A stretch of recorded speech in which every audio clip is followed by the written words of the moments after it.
ਦੋਸਤੋ ਪੰਜਾਬੀ ਟ੍ਰਿਬਿਊਨ ਦੇ ਰੋਜ਼ਾਨਾ ਪ੍ਰੋਗਰਾਮ ਵੇਲੇ ਦੀ ਗੱਲ ਵਿੱਚ ਤੁਹਾਡਾ ਸਵਾਗਤ ਹੈ। ਮੈਂ ਆਤਿਸ਼ ਗੁਪਤਾ ਤੁਹਾਡੇ ਸਾਹਮਣੇ ਹਾਜ਼ਰ ਹਾਂ ਤੇ ਅੱਜ ਅਸੀਂ ਗੱਲ ਕਰਾਂਗੇ ਵਿਸ਼ਵ ਸੰਸਥਾਵਾਂ ਅਤੇ ਕਿਸਾਨਾਂ ਦੀ ਲੜਾਈ ਬਾਰੇ।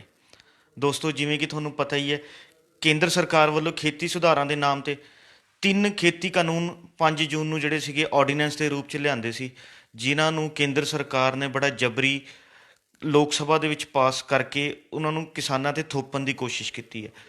ਕੇਂਦਰ ਦੇ ਇਹਨਾਂ ਖੇਤੀ ਕਾਨੂੰਨਾਂ ਦੇ ਖਿਲਾਫ ਕਿਸਾਨਾਂ ਵੱਲੋਂ ਪਹਿਲੇ ਦਿਨ ਤੋਂ ਜਿਹੜਾ ਹੈ ਰੋਸ ਪ੍ਰਦਰਸ਼ਨ ਕੀਤਾ ਜਾ ਰਿਹਾ ਸੀ, ਜੋ ਕਿ ਪਿੰਡ ਪਿੰਡ, ਸ਼ਹਿਰ ਸ਼ਹਿਰ, ਜ਼ਿਲ੍ਹੇ ਪੱਧਰ 'ਤੇ ਸ਼ੁਰੂ ਹੋ ਕੇ ਸੂਬੇ ਪੱਧਰ ਤੋਂ ਪਹੁੰਚਿਆ, ਫਿਰ ਦੇਸ਼ ਪੱਧਰ 'ਤੇ ਇਹ ਪਹੁੰਚ ਗਿਆ।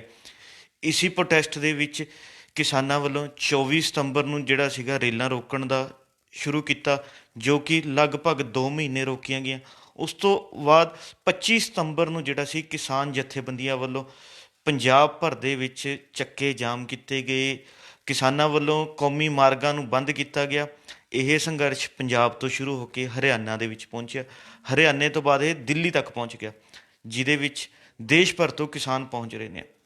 ਕਿਸਾਨਾਂ ਦੇ ਇਸ ਸ਼ਾਂਤਮਈ ਪ੍ਰੋਟੈਸਟ ਨੂੰ ਚੱਲਦਿਆਂ ਕਿਸਾਨਾਂ ਨੇ 26 ਅਤੇ 27 ਨਵੰਬਰ ਨੂੰ ਦਿੱਲੀ ਘੇਰਾਓ ਦਾ ਜਿਹੜਾ ਸੀ ਐਲਾਨ ਕੀਤਾ ਗਿਆ ਵੀ ਕਿਸਾਨ ਜਥੇਬੰਦੀਆਂ ਸ਼ਾਂਤਮਈ ਢੰਗ ਦੇ ਨਾਲ ਦਿੱਲੀ ਜਾਣਗੀਆਂ ਤੇ ਆਪਣਾ ਰੋਸ ਪ੍ਰਦਰਸ਼ਨ ਜਿਹੜਾ ਹੈ ਉੱਥੇ ਕਰਨਗੀਆਂ।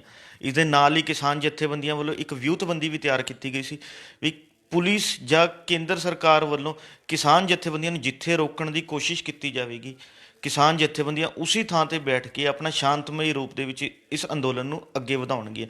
ਪਰ ਜਦੋਂ ਹਰਿਆਣਾ ਪੁਲਿਸ ਵੱਲੋਂ ਕਿਸਾਨ ਜਥੇਬੰਦੀਆਂ ਨੂੰ ਰੋਕਣ ਲਈ ਵੱਡੇ ਵੱਡੇ ਬੈਰੀਕੇਡ ਲਾ ਦਿੱਤੇ ਗਏ, ਪੱਥਰ ਲਾ ਦਿੱਤੇ ਗਏ, ਕਰੇਨਾਂ ਖੜੀਆਂ ਕਰ ਦਿੱਤੀਆਂ ਗਈਆਂ, ਤਾਂ ਕਿਸਾਨਾਂ ਦਾ ਗੁੱਸਾ ਵੱਧਦਾ ਗਿਆ। ਇਸੇ ਦੌਰਾਨ ਪੁਲਿਸ ਨੇ ਜਿਹੜਾ ਹੈ ਅਥਰੂ ਗੈਸ ਤੇ ਗੋਲੇ ਚਲਾ ਕੇ, ਪਾਣੀ ਦੀ ਬੁਛਾੜਾਂ ਰਾਹੀਂ ਤੇ ਲਾਠੀ ਚਾਰਜ ਕਰਕੇ ਕਿਸਾਨਾਂ ਨੂੰ ਰੋਕਣ ਦੀ ਕੋਸ਼ਿਸ਼ ਕੀਤੀ, ਪਰ ਕਿਸਾਨ ਨਾ ਰੁਕੇ।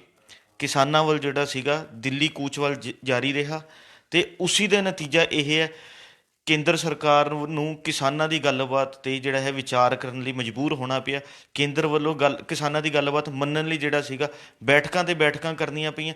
ਤੇ ਜਿਹੜਾ ਅੱਜ ਕੇਂਦਰ ਸਰਕਾਰ ਵੱਲੋਂ 5ਵੇਂ ਗੇੜ ਦੀ ਬੈਠਕ ਕਿਸਾਨਾਂ ਨਾਲ ਕੀਤੀ ਜਾ ਰਹੀ ਹੈ, ਜੋ ਕਿ ਸ਼ੁਰੂ ਹੋ ਗਈ ਹੈ।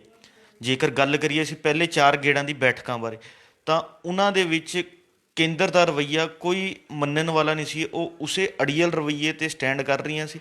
ਉਹ ਕਿਸਾਨਾਂ ਦੀ ਕਿਸੇ ਗੱਲ ਨੂੰ ਮੰਨਣ ਨੂੰ ਤਿਆਰ ਨਹੀਂ ਸੀ। ਪਰ ਅੱਜ 5ਵੇਂ ਗੇੜ ਦੀ ਬੈਠਕ ਦੌਰਾਨ ਕਿਤੇ ਦਿਖਾਈ ਦੇ ਰਿਹਾ ਵੀ ਕਿ ਕੇਂਦਰ ਸਰਕਾਰ ਦਾ ਰਵੱਈਆ ਜਿਹੜਾ ਪਹਿਲਾਂ ਨਾਲੋਂ ਨਰਮ ਪੈ ਗਿਆ ਹੈ। ਉਹ ਇਹ ਗੱਲ ਮੰਨਣ ਲਈ ਮਜਬੂਰ ਤਾਂ ਹੋ ਚੁੱਕੇ ਨੇ। ਕੇਂਦਰ ਦੇ ਮੰਤਰੀ ਵੀ ਇਹ ਗੱਲ ਮੰਨ ਰਹੇ ਨੇ ਵੀ ਕਿ ਇਸ ਖੇਤੀ ਕਾਨੂੰਨਾਂ ਦੇ ਵਿੱਚ ਕੁਝ ਕਮੀਆਂ ਤਾਂ ਜ਼ਰੂਰ ਹਨ, ਜਿਨ੍ਹਾਂ ਵਿੱਚ ਸੁਧਾਰ ਦੀ ਲੋੜ ਹੈ। ਤਾਂ ਇਹ ਦੇਖਣ ਵਾਲੀ ਗੱਲ ਹੋਵੇਗੀ ਵੀ ਕਿ 5ਵੇਂ ਗੇੜ ਦੀ ਮੀਟਿੰਗ ਦੇ ਵਿੱਚ ਕੀ ਨਿਕਲਦਾ। ਉਸ ਮੀਟਿੰਗ 'ਚ ਫਿਰ ਜਿਹੜਾ ਹੈ ਕੇਂਦਰ ਸਰਕਾਰ ਵੱਲੋਂ ਕੁਝ ਸੋਧਾਂ ਦੇ ਨਾਂ 'ਤੇ ਕਿਸਾਨਾਂ ਨੂੰ ਜਿਹੜਾ ਹੈਗਾ ਵਾਰ-ਵਾਰ ਮਨਾਉਣ ਦੀ ਕੋਸ਼ਿਸ਼ ਕੀਤੀ ਜਾ ਰਹੀ ਹੈ।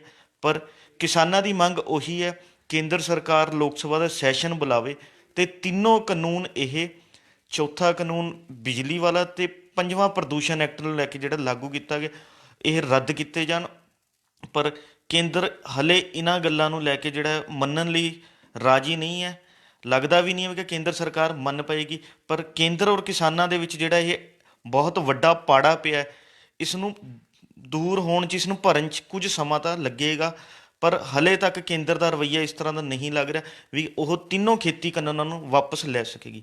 ਅਸੀਂ ਦੱਸਣਾ ਚਾਹਾਂਗੇ ਦੋਸਤੋ, ਇਹ ਖੇਤੀ ਕਾਨੂੰਨ ਜਾਂ ਕੋਈ ਵੀ ਕਾਨੂੰਨ ਕਿਵੇਂ ਬਣਾਏ ਜਾਂਦੇ ਨੇ। WTO ਅਤੇ ਵਰਲਡ ਬੈਂਕ ਦੀਆਂ ਨੀਤੀਆਂ ਨੂੰ ਨਿਰਧਾਰਿਤ ਰੱਖਦੇ ਹੋਏ ਜਿਹੜਾ ਹੈ ਕੋਈ ਵੀ ਦੇਸ਼ ਦੀ ਸਰਕਾਰ ਆਪਣੇ ਦੇਸ਼ ਲਈ ਕਾਨੂੰਨ ਤਿਆਰ ਕਰਦੀ ਹੈ, ਜਿੱਥੇ ਕਿ ਬਾਅਦ ਵਿੱਚ ਉਹ ਲੋਕ ਸਭਾ ਰਾਹੀਂ ਪਾਸ ਕਰਵਾਏ ਜਾਂਦੇ ਹਨ। ਜੇਕਰ ਗੱਲ ਕਰੀਏ ਆਪਾਂ ਇਹਨਾਂ ਖੇਤੀ ਕਾਨੂੰਨਾਂ ਦੀ, WTO ਅਤੇ ਵਰਲਡ ਬੈਂਕ ਵੱਲੋਂ ਜਿਹੜਾ ਸੀ ਇਸ਼ਾਰਾ ਕੀਤਾ ਗਿਆ ਵੀ ਕਿ ਉਹਨਾਂ ਵੱਲੋਂ ਇਸ਼ਾਰਾ ਕੀਤਾ ਗਿਆ ਵੀ ਕਿ ਕਿਸਾਨਾਂ ਨੂੰ ਸਬਸਿਡੀਆਂ ਭਾਰਤ ਦੇਸ਼ ਵਿੱਚ ਬਹੁਤ ਜ਼ਿਆਦਾ ਦਿੱਤੀਆਂ ਜਾ ਰਹੀਆਂ ਨੇ, ਜੋ ਕਿ ਘਟਾਉਣ ਦੀ ਲੋੜ ਹੈ।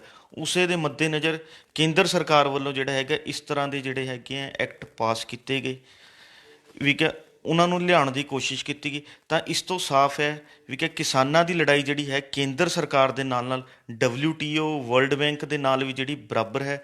ਹੁਣ ਦੇਖਣ ਵਾਲੀ ਗੱਲ ਇਹ ਰਹੇਗੀ ਵੀ ਕਿ ਅੱਜ ਜਿਹੜੀ 5ਵੇਂ ਗੇੜ ਦੀ ਮੀਟਿੰਗ ਚੱਲ ਰਹੀ ਹੈ, ਉਹਦੇ ਵਿੱਚ ਕੀ ਨਿਕਲ ਕੇ ਆਉਂਦਾ ਸ਼ਾਮ ਤੱਕ। ਕੇਂਦਰ ਸਰਕਾਰ ਝੁਕਦੀ ਹੈ, ਕਿਸਾਨਾਂ ਦੀ ਮੰਗਾਂ ਮੰਨਦੀ ਹੈ, ਨਹੀਂ ਮੰਨਦੀ, ਜਾਂ ਕਿਸਾਨਾਂ ਦਾ ਸਟੈਂਡ ਤਾਂ ਕਲੀਅਰ ਹੈ ਵੀ ਕਿ ਕੇਂਦਰ ਸਰਕਾਰ ਆਪਣੇ ਤਿੰਨੋਂ ਜਿਹੜੇ ਇਹ ਕਾਨੂੰਨ ਹੈ ਉਹ ਵਾਪਸ ਲਵੇ। ਉਸ ਜਦੋਂ ਤੱਕ ਕੇਂਦਰ ਸਰਕਾਰ ਇਹ ਕਾਨੂੰਨ ਵਾਪਸ ਨਹੀਂ ਲਏਗੀ, ਕਿਸਾਨਾਂ ਦਾ ਪ੍ਰੋਟੈਸਟ ਅੰਦੋਲਨ ਜਿਹੜਾ ਹੈਗਾ ਦਿੱਲੀ ਬਾਰਡਰ 'ਤੇ ਸ਼ਾਂਤਮਈ ਤਰੀਕੇ ਨਾਲ ਜਾਰੀ ਰਹੇਗਾ। ਉਸ ਪ੍ਰੋਟੈਸਟ ਦੇ ਵਿੱਚ ਦੇਸ਼ ਭਰ ਤੋਂ ਜਿਹੜੇ ਹੈਗੇ ਆ ਕਿਸਾਨ ਕੂਚ ਕਰ ਰਹੇ ਨੇ। ਈਵਨ ਕਿ ਵਿਦੇਸ਼ਾਂ 'ਚ ਬੈਠੇ ਲੋਕ ਵੀ ਜਿਹੜੇ ਹੈਗੇ ਆ ਕਿਸਾਨੀ ਪ੍ਰੋਟੈਸਟ ਦੇ ਵਿੱਚ ਪੂਰਾ ਸਮਰਥਨ ਕਰ ਰਹੇ ਨੇ। ਹਰ ਬੰਦਾ ਆਪਣਾ ਜਿੰਨਾ ਕਰ ਸਕਦਾ ਹੈ ਸਹਿਯੋਗ ਕਰ ਰਿਹਾ। ਦੇਖਣ ਵਾਲੀ ਗੱਲ ਇਹੀ ਹੋ ਰਹੇਗੀ ਅੱਜ 5ਵੇਂ ਗੇੜ ਦੀ ਮੀਟਿੰਗ 'ਚ ਕੀ ਨਿਕਲ ਕੇ ਆਉਂਦਾ ਹੈ ਅਤੇ ਅਗਲਾ ਕਿਸਾਨੀ ਪ੍ਰੋਟੈਸਟ ਦਾ ਜਿਹੜਾ ਰੂਪ ਹੈ ਉਹ ਕੀ ਰਹੇਗਾ। ਕੱਲ੍ਹ ਨੂੰ ਇਸੇ ਸਮੇਂ ਇੱਕ ਨਵੇਂ ਵਿਸ਼ੇ ਦੇ ਨਾਲ ਫਿਰ ਮਿਲਾਂਗੇ ਪ੍ਰੋਗਰਾਮ ਵੇਲੇ ਦੀ ਗੱਲ ਵਿੱਚ। ਧੰਨਵਾਦ।